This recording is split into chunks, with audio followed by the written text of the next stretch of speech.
नमस्कार। ये रामायण कथा पूरी तरह से श्रीमद् वाल्मीकि रामायण के ऊपर आधारित है। यदि आप इसका निरंतर श्रवण करते रहना चाहते हैं तो इस चैनल को सब्सक्राइब जरूर कर लें और आगे आने वाली सभी पॉडकास्ट के नोटिफिकेशन के लिए बेल आइकन को भी जरूर से प्रेस कर दें। अब हम सुनेंगे 30वां सर्ग, सीता जी से वार्तालाप करने के विषय में हनुमान जी का विचार करना।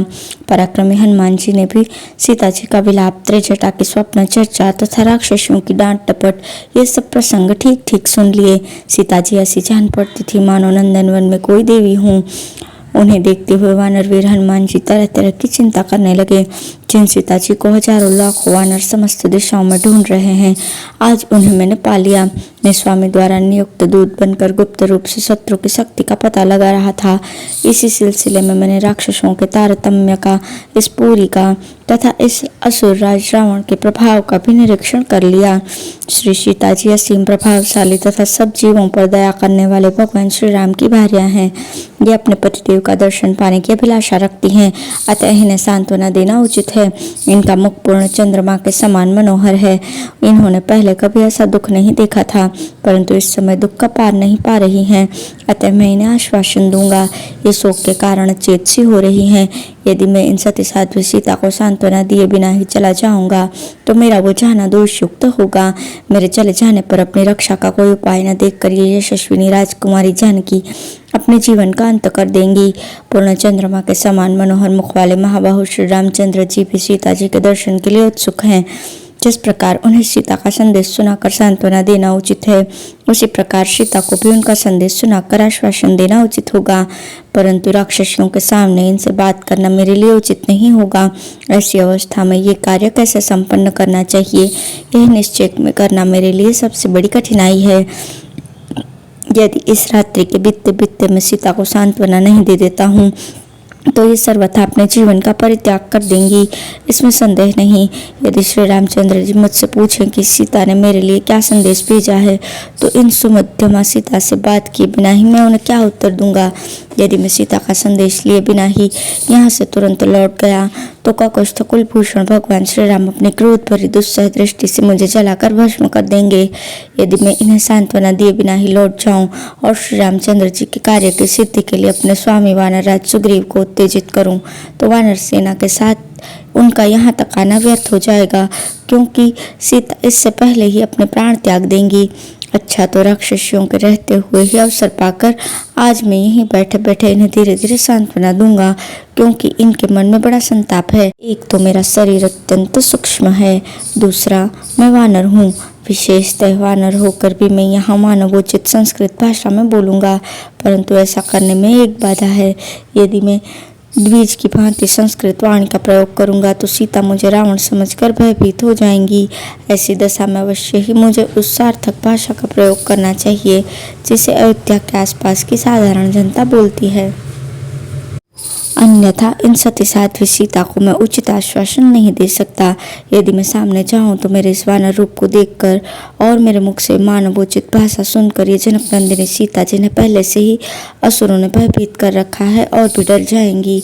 मन में भय उत्पन्न हो जाने पर यह विशाल लोचना मनस्विनी सीता मुझे इच्छानुसार रूप धारण करने वाला रावण समझकर जोर जोर से चीखने चिल्लाने लगेंगी।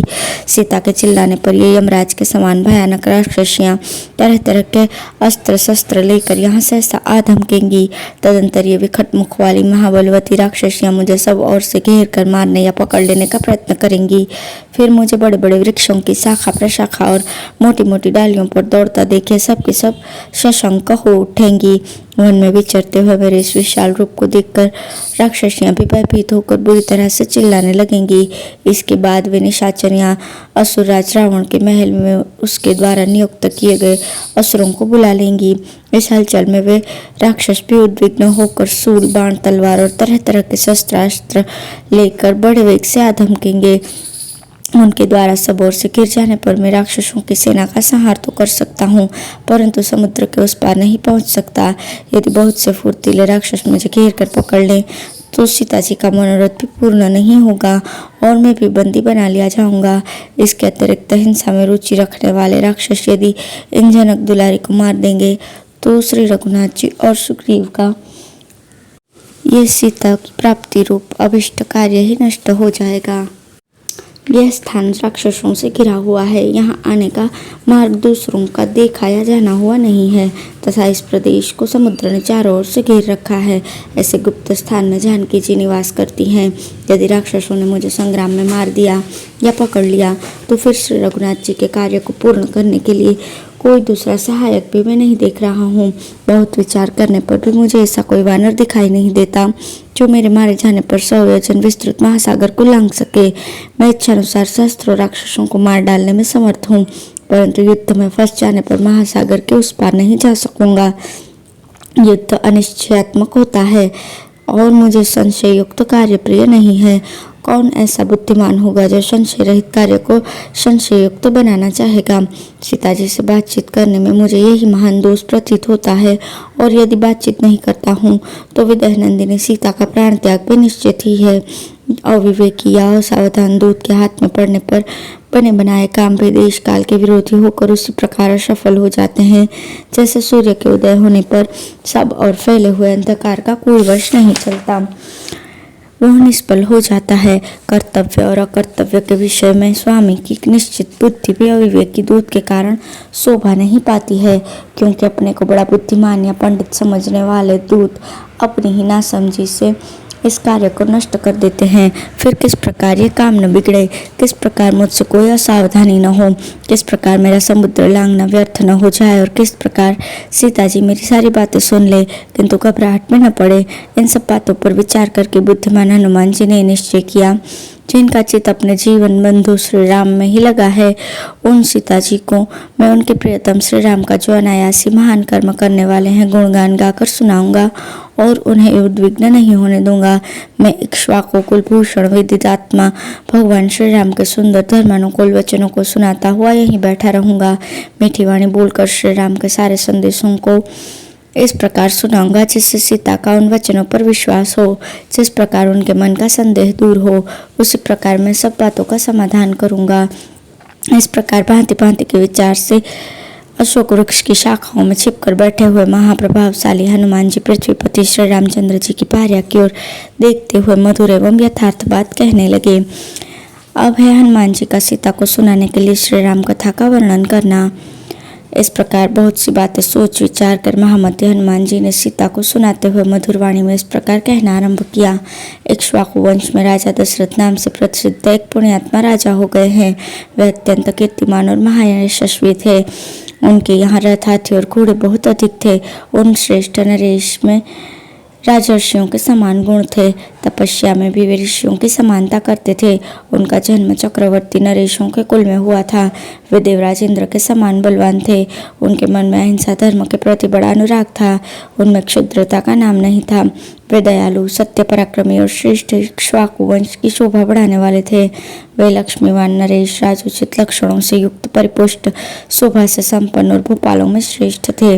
चारों समुद्र जिसकी सीमा है उन संपूर्ण भूमंडल में सब और उनकी बड़ी ख्याति थी। वह स्वयं तो सुखी थे ही, दूसरों को भी सुख देने वाले थे। उनके ज्येष्ठ पुत्र श्री राम नाम से प्रसिद्ध हैं। वे पिता के लाडले चंद्रमा के समान मनोहर मुख वाले संपूर्ण धनुर्धारियों में श्रेष्ठ और शस्त्र विद्या के विशेषज्ञ हैं। शत्रुओं को संताप देने वाले श्री राम अपने सदाचार के, स्वजनों के, इस जीव जगत के तथा धर्म के भी रक्षक हैं। उनके बूढ़े पिता महाराज दशरथ बड़े सत्य प्रतिज्ञ थे। उनकी आज्ञा से वीर श्री रघुनाथ जी अपनी पत्नी और भाई लक्ष्मण के साथ वन में चले आए। वहाँ विशाल वन में शिकार खेलते हुए श्री राम ने इच्छानुसार रूप धारण करने वाले बहुत से सूरवीर असुरों का वध किया। उनके द्वारा जनस्थान के विध्वंस और खरदूषण के वध का समाचार सुनकर रावण ने अमरवश जनक नंदिनी सीता का अपहरण कर लिया। पहले तो उस असुर ने माया से मृग बने हुए मारीच के द्वारा वन में श्री रामचंद्र जी को धोखा दिया और स्वयं जानकी जी को हर ले गया। भगवान श्री राम परम साध्वी सीता देवी की खोज करते हुए मतंग वन में आकर सुग्रीव नामक वानर से मिले और उनके साथ उन्होंने मैत्री स्थापित कर ली। तदंतर शत्रु नगरी पर विजय पाने वाले श्री राम ने वाली का वध करके वानरों का राज्य महात्मा सुग्रीव को दे दिया। तत्पश्चात वानर राज सुग्रीव की आज्ञा से इच्छानुसार रूप धारण करने वाले हजारों वानर सीता देवी का पता लगाने के लिए संपूर्ण दिशाओं में निकले हैं। उन्हीं में से मैं भी एक हूँ। मैं संपाति के कहने से विशाल लोचना विदेह नंदिनी की खोज के लिए 100 योजन विस्तृत समुद्र को वेगपूर्वक लांघ कर यहाँ आया हूँ। मैंने श्री रघुनाथ जी के मुख से जानकी जी का जैसा रूप, जैसा रंग तथा जैसे लक्षण सुने थे उनके अनुरूप ही इन्हें पाया है। इतना ही कहकर वानर शिरोमणि हनुमान जी चुप हो गए। उनकी बातें सुनकर जनक नंदिनी सीता को बड़ा विस्मय हुआ। उनके केश घुंघराले और बड़े ही सुंदर थे। पीरू सीता ने केशों से ढके हुए अपने मुख को ऊपर उठाकर उस अशोक वृक्ष की ओर देखा। कपि के वचन सुनकर सीता को बड़ी प्रसन्नता हुई। वे संपूर्ण वृत्तियों से भगवान श्री राम का स्मरण करती हुई समस्त दिशाओं में दृष्टि दौड़ाने लगी।